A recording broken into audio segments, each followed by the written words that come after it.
سورہ بقرہ کی آیت نمبر 1 کے آخری حصے میں اللہ تعالیٰ فرما رہے ہیں وَتِلْكَ حُدُودُ اللَّهِ، یہ اللہ تعالیٰ کی باندھی ہوئی حدیں ہیں۔ وَمَن يَتَعَدَّ حُدُودَ اللَّهِ، اور جو کوئی اللہ تعالیٰ کی حدود سے آگے بڑھنے کی کوشش کرے گا فَقَدْ ظَلَمَ نَفْسَهُ، تو وہ اپنی ذات کے لیے برا کرے گا۔ یہاں پہ مفسرین کرام یہ فرماتے ہیں کہ اگر انسان شرعی طریقے سے طلاق نہیں دیتا، شریعت کا کوئی نقصان نہیں ہے، اللہ تعالیٰ کی ذات کا کوئی نقصان نہیں ہے۔ نقصان ہے تو کس کا ہے؟ اس کا اپنی ذات کا ہے۔ ایک عورت سے جو اس کو سکون مل رہا تھا، جو آسائشیں مل رہی تھی، سہولت مل رہی تھی، اولاد کی تربیت مل رہی تھی، گھر آباد مل رہا تھا، یہ سب کچھ اس نے کھویا ہے اور کسی کو تو کوئی نقصان نہیں ہوا ہے۔ گویا کہ اس عمل سے اپنی دنیا کا نقصان اس نے خود کیا ہے، اور آخرت کے لحاظ سے کیا نقصان ہے؟ ایک تو یہ کہ اس نے اللہ تعالیٰ کی حدود کو توڑا ہے، جس طریقے سے اللہ تعالیٰ نے کہا تھا اس نے یہ معاملہ نہیں کیا، اور اگر اس نے ناجائز طور پہ اپنی بیوی کو طلاق دی ہے تو گویا کہ وہ اس عورت کا بھی مجرم بن گیا ہے، تو اپنی دنیا کو بھی خراب کیا ہے اور اپنی آخرت کو بھی خراب کیا ہے۔ لہٰذا غور طلب بات یہ ہے کہ طلاق دینا ایک نیگیٹو کام ہے، اگرچہ حلال ہے مگر ہے تو بہرحال نیگیٹو کام، اور اللہ تعالیٰ اس عمل کو بھی کرنے کا ایک پراپر طریقہ، ایک صحیح طریقہ بتا رہے ہیں کہ اگر اس منفی کام کو بھی تم اگر صحیح طریقے سے کرو گے تو ہو سکتا ہے کہ اس کام کے نقصان سے تم بچ جاؤ۔ اور آیت مبارکہ کے آخری حصے میں اللہ تعالیٰ اس بات کو بہت خوبصورت یوں بیان کرتے ہیں کہ لا تدری، کوئی نہیں جانتا، لعل اللہ، کہ شاید اللہ تعالیٰ کی ذات یحدث بعد ذالک امرا، اس کے بعد کوئی نیا معاملہ، کوئی نئی صورت کو جو ہے وہ پیدا فرما دے۔ اس آیت مبارکہ کی ایک تفسیر تو مفسرین کرام یہ فرماتے ہیں کہ جب اللہ تعالیٰ نے تمہیں کہہ دیا ہے کہ تم نے ایک طلاق دینی ہے، پھر دوسری دینی ہے، پھر تیسری دینی ہے، لہٰذا طلاق رجعی دے کے اپنے آپ کو اس بات کا موقع دو کہ تم واپس اپنی بیوی کے ساتھ رجوع کر سکو۔ ہو سکتا ہے کہ پہلی طلاق دینے کے بعد تمہیں اس بات کا احساس ہو جائے کہ تم ایک دوسرے کے لیے کتنے قیمتی ہو، ایک دوسرے کے لیے بہت زیادہ باتیں ہم لوگ عام روٹین میں ایسی کرتے ہیں جو ہمیں احساس نہیں ہوتا، مگر جب مشکل وقت آتا ہے تو احساس ہوتا ہے کہ وہ انسان تو میرے لیے بہت قیمتی ہے، اس کے ساتھ زندگی اتنی مشکل نہیں ہے جتنی کہ زندگی اس کے بغیر مشکل ہے۔ تو اللہ تعالیٰ یہاں پہ فرماتے ہیں کہ بعض اوقات طلاق دینے کے بعد، ایک طلاق دینے کے بعد اللہ تعالیٰ تمہارے جذبات کو بہت مثبت کر دے، بہت اچھا کر دے، پہلے سے زیادہ خوبصورت ریلیشن تمہارا بن جائے۔ اس لیے بعض اہل علم نے آیت مبارکہ کے اس حصے کو جو ہے نیو فریش ریلیشن شپ بھی کہا ہے، ایک نئی زندگی کا آغاز ہونا۔ ایک نارمل انداز میں بعض اوقات انسان جی رہا ہوتا ہے تو اس کو اندازہ نہیں ہوتا ہے، لیکن جب کوئی برا وقت آتا ہے اور اس برے وقت کے بعد جو انسان کو بہت ساری باتوں کا احساس ہوتا ہے تو زندگی پہلے سے زیادہ خوبصورت ہو جاتی ہے۔ یہی اس آیت مبارکہ کا مفہوم بیان کر رہا ہے کہ یحدث بعد ذالک امرا، کہ اس سچویشن کے بعد اللہ پاک کوئی نئی سچویشن لے کر آ جائے، تمہیں ایک نیا رشتہ دے دیں، ایک نیا تعلق دے دیں، جو بات تمہیں کبھی پہلے محسوس نہیں ہوئی تھی ہو سکتا ہے کہ وہ تمہیں اب محسوس ہونی شروع ہو جائے۔ اور یہ اللہ تعالیٰ کا کتنا بڑا خاص انعام ہے، اور اللہ تعالیٰ کی حدود کے اندر یہ حکمتیں ہیں کہ طلاق دینے کے بعد بھی تمہارا رشتہ پہلے سے زیادہ خوبصورت ہو سکتا ہے۔ بعض مفسرین کرام جو ہے آیت مبارکہ کو جو ہے توبہ کے ساتھ بھی ریلیٹ کرتے ہیں کہ ایک معاملے کے بعد کسی نئے معاملے کا آنا کیا ہوتا ہے کہ جب انسان کو اپنی غلطی کا احساس ہو جائے، اپنے معاملے کے اوپر وہ پچھتانا شروع ہو جائے، تو اس پچھتانے کے بعد اور اس توبہ کے بعد جو انسان کو زندگی نصیب ہوتی ہے وہ پہلی زندگی سے کہیں زیادہ اعلیٰ درجے کی خوبصورت زندگی ہوتی ہے، تو گویا کہ وہ ایک نئی زندگی ہوتی ہے، ایک فریش لائف ہوتی ہے، اس کا جو ہے وہ آغاز ہو رہا ہوتا ہے۔ اور یہ ہمارے دین کا سب سے خوبصورت پہلو ہے کہ اللہ تعالیٰ ہر انسان کی زندگی میں اس کو ایک نئی زندگی کا موقع دیتے ہیں، یعنی کہ اگر ایک انسان ساری زندگی بھی ایک پیٹرن پہ چلتا رہا ہے اور آخری وقت میں آ کے بھی اگر وہ توبہ کرتا ہے تو اس کی زندگی کا آخری حصہ ایک نئی زندگی کا آغاز ہوگا۔ یہی وجہ ہے کہ پھر عمر نہ ہوتے رضی اللہ تعالیٰ عنہ، حمزہ نہ ہوتے رضی اللہ عنہ، حبشی نہ ہوتے رضی اللہ تعالیٰ عنہ، کہ ان لوگوں کی توباؤں نے، معافیوں نے، پچھتاووں نے ہی اس امت کو ایک نئے انسان دیے تھے، ایک نئی زندگی دی تھی۔ یہی معاملہ طلاق کے معاملے میں بھی ہے کہ پچھلی غلطیوں کے بعد اللہ تعالیٰ میاں بیوی کو ایک نئی زندگی دے دیتے ہیں، ایک نیا آغاز دے دیتے ہیں۔ پھر آیت نمبر 2 میں اللہ تعالیٰ فرماتے فَإِذَا بَلَغْنَ أَجَلَهُنَّ، پھر جب وہ عورتیں پہنچ جائیں اپنی مدت کو، فَأَمْسِكُوهُنَّ، پس ان کو روک لو، معروف کے مطابق، یعنی کہ دستور کے مطابق، أَوْ فَارِقُوهُنَّ، یا پھر تم ان کو جدا کر دو، معروف کے مطابق۔ اب یہ آیت مبارکہ جو ہے بہت خوبصورت ہے۔ پہلی بات تو یہ کہی جا رہی ہے کہ اگر تم اپنی عورت کو روکنا چاہو تو گویا کہ اللہ تعالیٰ یہ ایک آپشن نہیں دے رہے، بلکہ اللہ تعالیٰ انسان کو نصیحت کر رہے ہیں کہ ایسا کر لو، اپنے رشتوں کو برقرار رکھو۔ تو اگر تم نے ان کو روکنا ہے تو معروف کے مطابق روکنا ہے۔ یہ اس قدر خوبصورت آیت ہے، اس میں اللہ تعالیٰ زندگی کو اتنا حقیقی انداز میں بیان کرتے ہیں۔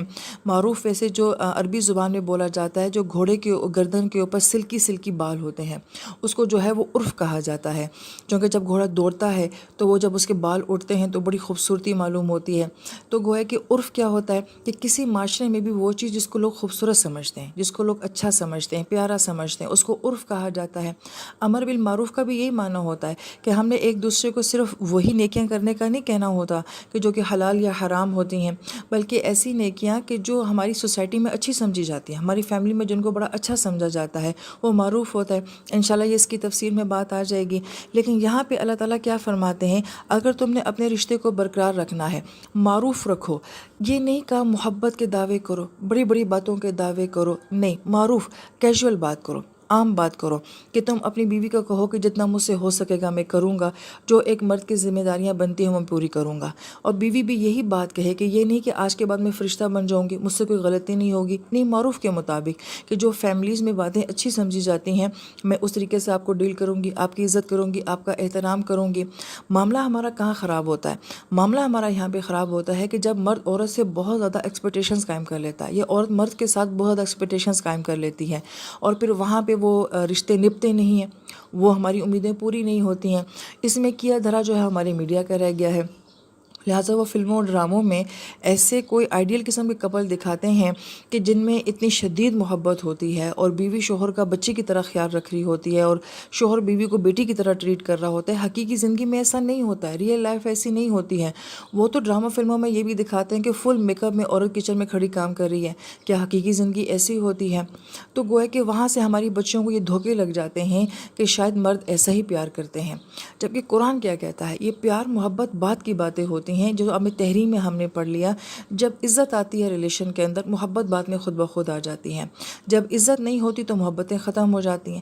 قرآن کہتے ہیں معروف طریقے سے رہو، جو ایک دوسرے کے لیے اچھا کر سکتے ہو، جو کہ کیجول انداز میں ہوتا ہے، عام انداز میں ہوتا ہے، بڑے بڑے دعووں کی صورت میں نہیں ہوتا، بس اس طریقے سے ایک دوسرے کے ساتھ جو ہے رشتہ نبھانے کی کوشش کرو۔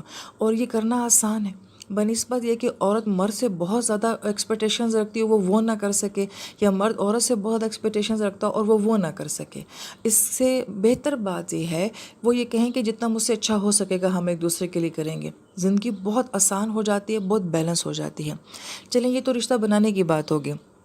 اور فارقوہن بمعروف، اور کہا کہ اگر تمہیں ان کو چھوڑنا ہی پڑ رہا ہے تو پھر بھی معروف والا معاملہ کرو، کہ اگر انسان کسی سے تعلق ختم کرتا ہے تو تعلق ختم کرتے ہوئے بھی عرف رکھو۔ جیسے گھوڑے کے بال بڑے خوبصورت ہوتے ہیں نا، اسی طریقے سے خوبصورتی کے ساتھ رشتوں کو ختم کرو۔ یہ سوچ تو ہماری ہے ہی نہیں۔ جب رشتے ٹوٹتے ہیں تو دونوں جانبین سے کس قسم کے غلیظ الزامات ایک دوسرے کے اوپر لگائے جاتے ہیں، ایک دوسرے کے کردار کو اچھالا جاتا ہے، ایک دوسرے کی فیملیز کو اچھالا جاتا ہے، گالی گلوچ کی جاتی ہے۔ جبکہ قرآن کیا کہتا ہے؟ وہ یہ کہتا ہے کہ اگر کسی کو چھوڑنا بھی ہے تو عزت کے ساتھ چھوڑ دو، خوبصورتی کے ساتھ چھوڑ دو۔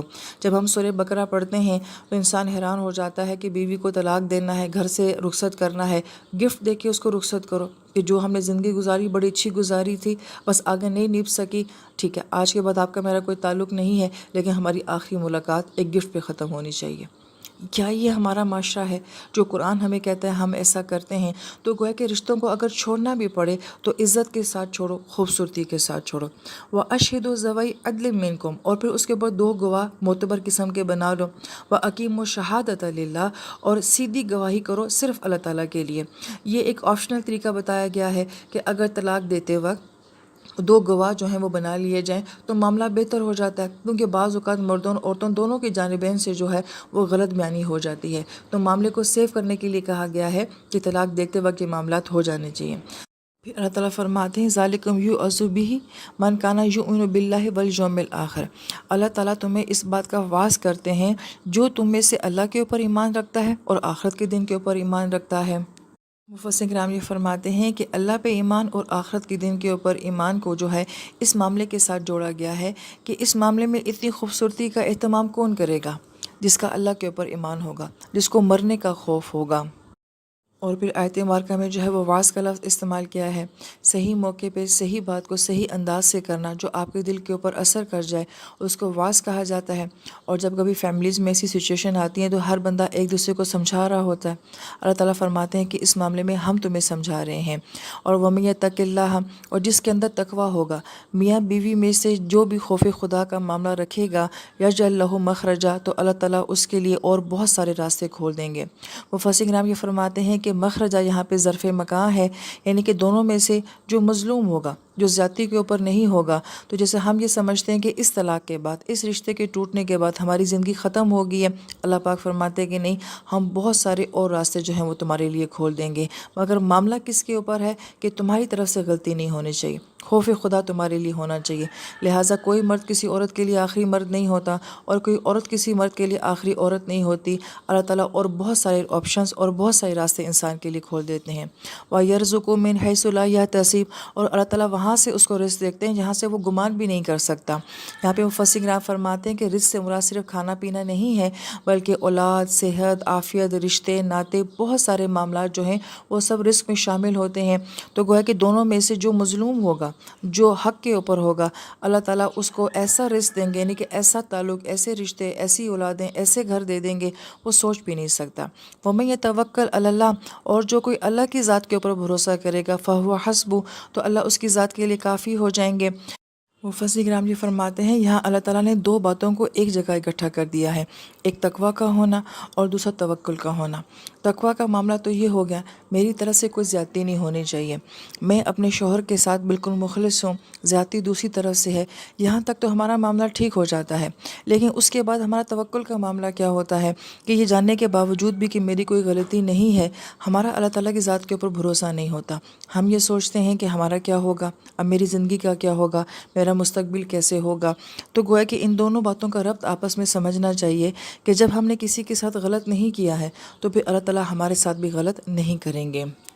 اور مفسرین کرام یہ فرماتے ہیں کہ تقویٰ کی حد تک ہمارے معاملے بعض اوقات ٹھیک ہو جاتے ہیں، لیکن جب ہمارا توکل صحیح نہیں رہتا تو پھر ہمارے حالات بدلتے بھی نہیں ہیں۔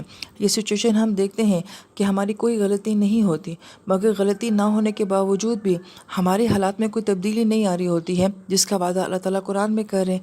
اللہ تعالیٰ تو فرماتے ہیں کہ میں بہت سارے راستے کھول دوں گا، لیکن ہمارے راستے کیوں نہیں کھولتے؟ اس لیے کہ ہم غلط نہیں ہوتے، مگر ساتھ ساتھ ہم متوکل بھی نہیں ہوتے، ہمارا بھروسہ بھی بہت کمزور ہوتا ہے۔ لہٰذا حق پہ ہو جانے کے باوجود بھی اگلا سٹیپ یہ ہے کہ مکمل اللہ تعالیٰ کی ذات کے اوپر بھروسہ ہونا۔ پھر اللہ تعالیٰ فرماتے ہیں فَهُوَ حَسْبُهُ، پھر میں اس انسان کے لیے خود کافی ہو جاؤں گا۔ اور جس کو اللہ تعالیٰ کافی ہو جاتے ہیں تو کیا پھر اس کے حالات تبدیل نہیں ہوتے ہیں؟ لہٰذا ان دونوں چیزوں کے لنک کو اچھے طریقے سے سمجھنا چاہیے کہ ہم نے غلط نہ ہونے کے باوجود جو ہے پھر اس کے بعد مثبت سوچ رکھنی ہے، آپٹیمسٹ رہنا ہے کہ انشاءاللہ ہمارے ساتھ اچھا ہوگا، تو پھر اللہ تعالیٰ ایسے انسان کے لیے بہت سارے راستے کھول دیں گے۔